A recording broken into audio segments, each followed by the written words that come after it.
Você já imaginou como nasceu uma das cidades mais poderosas da história?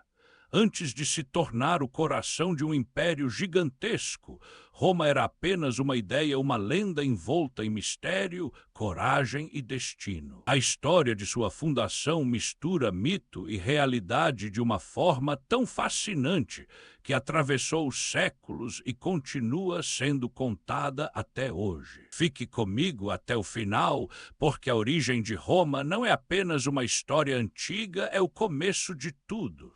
Segundo a tradição romana, tudo começa com dois irmãos Rômulo e Remo. Mas a história deles começa ainda antes, com sua linhagem. Eles seriam descendentes de Enéas, um herói troiano que, após a queda de Troia, fugiu e acabou chegando à Península Itálica. Essa conexão com Troia não era por acaso. Os romanos queriam associar suas origens a uma grande civilização, dando ainda mais prestígio à sua história. Com o passar das gerações, essa linhagem chegou até Numitor, rei de Alba Longa. Porém, seu trono foi usurpado por seu próprio irmão Amulho. Para garantir que não haveria herdeiros legítimos, Amulho obrigou a filha de Numitor, Reia Sílvia, a se tornar uma vestal, o que significava que ela não poderia ter filhos. Mas, segundo a lenda, o destino tinha outros planos. Reia Sílvia acabou dando à luz gêmeos Rômulo e Remo. Ela afirmava que o pai das crianças era Marte, o deus da guerra. Temendo perder o poder, Amulho ordenou que os bebês fossem abandonados à própria sorte. Os irmãos foram colocados em um cesto e lançados no rio Tibre. Em vez de morrerem, foram salvos por um evento que se tornaria um dos símbolos mais famosos da história. Uma loba encontrou os bebês e os amamentou, protegendo-os até que fossem encontrados por um pastor chamado Faustulo. Criados como simples pastores, Rômulo e Remo cresceram fortes, corajosos e com espírito de liderança. Mesmo sem saber de sua verdadeira origem, já demonstravam características que mais tarde definiriam o destino deles. Com o tempo, a verdade veio à tona. Ao descobrirem sua origem e a injustiça cometida contra sua família, os irmãos decidiram agir. Eles retornaram a Alba Longa, derrotaram Amulho e restauraram seu avô Numitor ao trono. Após isso, decidiram fundar uma nova cidade no local onde haviam sido salvos quando crianças. No entanto, surgiu um conflito entre eles onde exatamente a cidade deveria ser construída e quem deveria governá-la. Para resolver a disputa, recorreram aos sinais dos deuses, um costume comum na época. Remo teria visto 6 aves no céu, enquanto Rômulo viu 12. Rômulo interpretou isso como um sinal de que ele deveria liderar. A tensão entre os irmãos cresceu. Em um momento decisivo, Remo desrespeitou as fronteiras que Rômulo havia estabelecido para a nova cidade. Em resposta, Rômulo matou. Esse episódio marcou profundamente a fundação de Roma, mostrando que até mesmo sua origem estava ligada a conflito e poder. Assim, em 753 a.C., segundo a tradição, Rômulo fundou Roma e se tornou seu primeiro rei. Nos primeiros anos, Roma era uma pequena comunidade. Rômulo organizou a cidade, criou instituições básicas e abriu suas portas para pessoas de diferentes origens, incluindo refugiados e estrangeiros. Isso ajudou a população a crescer rapidamente. Um dos episódios mais conhecidos desse período inicial é o rapto das Sabinas.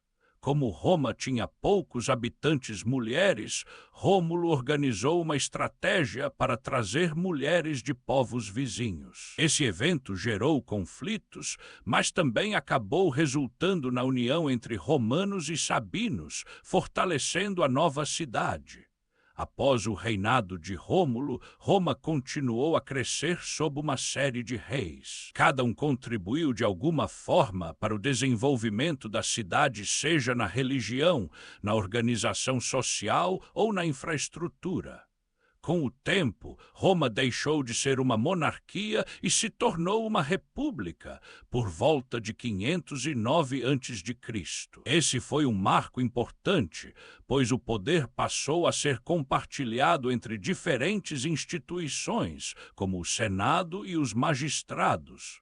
Durante a República, Roma expandiu seu território de forma impressionante. Primeiro dominou toda a Península Itálica, depois enfrentou grandes rivais como Cartago nas guerras púnicas e, por fim, se tornou a principal potência do Mediterrâneo. No entanto, essa expansão trouxe desafios internos.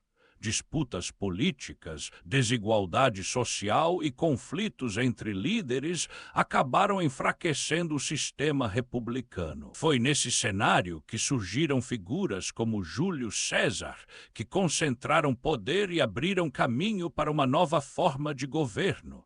Após sua morte, seu herdeiro Augusto se tornou o primeiro imperador, marcando o início do Império Romano. Sob o Império, Roma atingiu seu auge. Estradas, aquedutos, cidades e leis foram construídos em uma escala nunca antes vista. A influência romana se espalhou por 3 continentes. Mas, ao olhar para trás, é impressionante perceber que tudo começou com uma lenda: 2 irmãos. Um rio, uma loba e um destino marcado por ambição e conflito. A história da fundação de Roma não é apenas sobre o nascimento de uma cidade, mas sobre os valores que moldaram uma civilização: coragem, estratégia, expansão e, muitas vezes, sacrifício. Mesmo que parte dessa história seja lendária, ela revela muito sobre como os romanos viam a si mesmos. Eles acreditavam em um destino grandioso, em força e em liderança, e esses elementos realmente se refletiram na trajetória de Roma ao longo dos séculos. E agora que você conhece essa história, desde o início, desde a lenda de Rômulo e Remo, até o crescimento de Roma como potência mundial, fica mais fácil entender porque essa cidade se tornou um dos maiores símbolos da história humana. Se você gostou dessa jornada e quer continuar explorando histórias incríveis que moldaram o mundo, continue acompanhando. Ainda há muitos mistérios, impérios e personagens fascinantes esperando por você, e a próxima história pode te surpreender ainda mais.